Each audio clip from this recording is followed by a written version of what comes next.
السلام علیکم ورحمۃ اللہ وبرکاتہ۔ آج آپ کو بتاتے ہیں کہ شیطان کی موت کیسے آئے گی۔ اس سے پہلے آپ سے گزارش ہے، چینل پر نئے ہیں تو سبسکرائب کر لیں، بیل آئکن کے بٹن کو دبا دیں۔ اس چینل سے آنے والی انشاءاللہ ٹوٹل آمدنی جو ہے وہ دین کے لیے وقف ہوگی، اس لیے چینل کو سبسکرائب کر کے دوست احباب کو بھی اس کی دعوت دیں۔ آئیے سامعین محترم، آپ کو بتاتے ہیں کہ شیطان کس طرح ذلیل و خوار ہو کے مرے گا۔ حضرت ابن قیس رحمۃ اللہ تعالی علیہ فرماتے ہیں، ایک مرتبہ میں مسلمانوں کے دوسرے خلیفہ حضرت سیدنا عمر فاروق رضی اللہ تعالیٰ عنہ سے ملاقات کے لیے مدینہ منورہ شریف حاضر ہوا۔ میں نے وہاں دیکھا کہ لوگ حلقہ بنائے بیٹھے ہیں اور حضرت کعب الاحبار رضی اللہ تعالیٰ عنہ درس دے رہے ہیں۔ اس وقت حضرت کعب الاحبار رضی اللہ تعالیٰ عنہ نے یہ واقعہ سنایا۔ فرمانے لگے، جب حضرت آدم علیہ السلام کا آخری وقت آیا تو حضرت ملک الموت علیہ السلام آپ کے پاس حاضر ہوئے۔ اس وقت حضرت آدم علیہ السلام نے اللہ پاک کی بارگاہ میں عرض کیا، اے اللہ کریم، شیطان میرا دشمن ہے، تو نے اسے قیامت تک کے لیے مہلت عطا فرمائی ہے، جب وہ مجھ پر موت طاری ہوتے دیکھے گا تو ہنسے گا۔ اللہ تعالیٰ نے فرمایا، اے پیارے آدم، آپ جنت میں تشریف لے جائیں گے جبکہ آپ کے دشمن شیطان کو ایک وقت تک کے لیے اس دنیا میں رہنا ہوگا۔ جب اس کی مہلت ختم ہوگی تو وہ اگلے پچھلوں کی تکلیف کے برابر موت کی تکلیف اٹھائے گا۔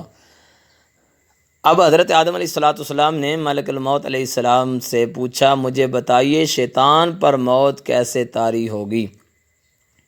جب حضرت ملک الموت علیہ السلام نے آپ کو شیطان مردود کی موت کے بارے میں بتایا تو آپ نے کہا، ربی حسبی، بے شک اللہ تبارک و تعالی، اللہ کریم مجھے کافی ہے، میں اس پر راضی ہوں۔ حضرت کعب الاحبار رضی اللہ تعالیٰ عنہ اتنا بیان کر کے خاموش ہو گئے جبکہ لوگوں پر دہشت طاری ہو گئی۔ انہوں نے پوچھا، اے کعب الاحبار رضی اللہ تعالیٰ عنہ، اللہ پاک آپ پر رحم فرمائے، شیطان پر موت کیسے طاری ہوگی؟ حضرت کعب الاحبار رضی اللہ تعالیٰ عنہ نے پہلے تو بتانے سے انکار کیا، پھر فرمایا، جب دنیا اپنے اختتام پر ہوگی، سور پھونکے جائیں گے، بالکل قریب ہوگا سور پھونکنے کے، اس وقت لوگ بازاروں میں ہوں گے، کچھ آپس میں باتیں کر رہے ہوں گے، کچھ آپس میں جھگڑ رہے ہوں گے، کچھ خریداری میں مصروف ہوں گے، اچانک زوردار دھماکے جیسی آواز آئے گی، اسے سن کر آدھے لوگ بے ہوش ہو کر گر جائیں گے، پھر 3 دن تک انہیں ہوش نہیں آئے گا، باقی آدھے لوگوں کی عقل جواب دے جائے گی اور وہ پاگل ہو کر رہ جائیں گے، یعنی مینٹل ہو جائیں گے۔ ابھی لوگ اسی حالت میں ہوں گے کہ زمین و آسمان کے درمیان بجلی گرجنے جیسی زوردار آواز گونجے گی، اس کے ساتھ ہی دنیا فنا ہو جائے گی۔ یہ وہ وقت ہے جس وقت تک شیطان کو مہلت دی گئی ہے۔ اب اللہ پاک حضرت ملک الموت علیہ السلام کو حکم دے گا، اے ملک الموت، میں نے اگلے پچھلوں کی گنتی کے برابر تمہارے مددگار بنائے، تجھ میں تمام اہل زمین و آسمان کی طاقت رکھ دی، آج تمہیں غضب کا لباس پہنایا جا رہا ہے، آج میرے غضب کے ساتھ شیطان کے پاس پہنچو اور اسے موت کا مزہ چکھاؤ۔ اور آج تک جتنے جنوں اور انسانوں پر موت کی تکلیفیں طاری ہوئی ہیں، ان سب کی تکلیفوں کے مجموعے سے بھی کئی گنا زیادہ تکلیف اس مردود پر طاری کر دو۔ اس کے ساتھ ہی دروغ جہنم کو جہنم کے دروازے کھول دینے کا حکم ہوگا۔ پھر حضرت ملک الموت علیہ السلام ایسی خوفناک شکل کے ساتھ شیطان کے پاس آئیں گے کہ اگر آپ کی اس شکل اور صورت کو زمین و آسمان والے دیکھ لیں تو برف کی طرح پگھل جائیں۔ حضرت ملک الموت علیہ السلام شیطان کو جھڑکیں گے، آپ کے جھڑکنے کی آواز ایسی گرجدار ہوگی کہ اگر مشرق و مغرب والے اسے سن لیں تو ان کی عقل کام کرنا چھوڑ دیں۔ اللہ اکبر! یہ ہیبت ناک منظر دیکھ کر شیطان بھاگے گا۔ حضرت ملک الموت علیہ السلام فرمائیں گے، اے خبیث، رک جا، تو نے آج تک جتنوں کو گمراہ کر کے جہنم پہنچایا ہے، آج تمہیں ان سب کی تکلیف کے برابر تکلیف میں مبتلا کیا جائے گا۔ تو نے کتنی لمبی زندگی پائی، کتنوں کو گمراہ کیا، کتنوں کو جہنم میں پہنچایا، وہ سب جہنم میں تیرا انتظار کر رہے ہیں۔ تیری مہلت ختم ہوئی، اب بھاگ، کہاں تک بھاگے گا؟